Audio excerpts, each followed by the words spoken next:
And of course, the U.S. is going to try for its own knockout punch against Belgium on Tuesday. The fact that the U.S. has made it this far has sparked a little bit of widespread football fever in the country where the sport has long failed to really catch on.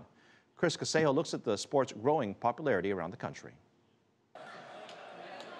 Drea Gaitan notices more of her friends watching football, the kind the rest of the world plays.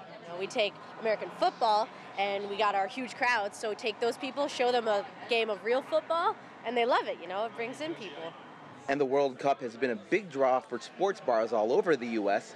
Seattle's Market Arms was packed with fans during the U.S.-Germany match.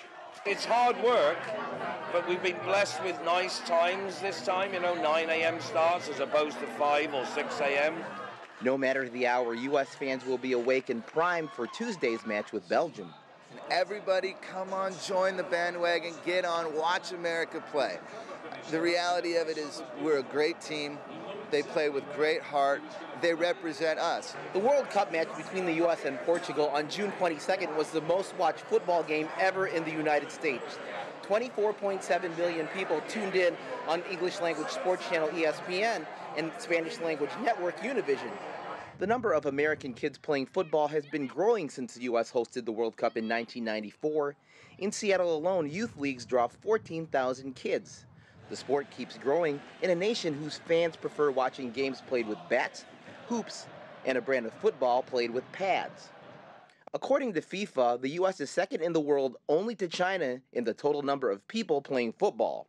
Coaches say this year's World Cup is helping create a new generation of U.S. fans as well as players.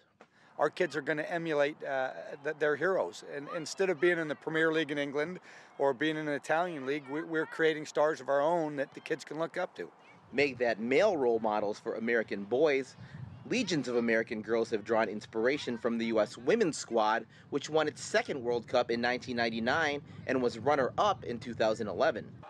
And there's one category in which the U.S. appears to be number one in this year's Cup.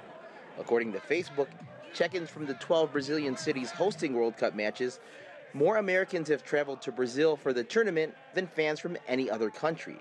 Chris Casquejo, CCTV, Seattle.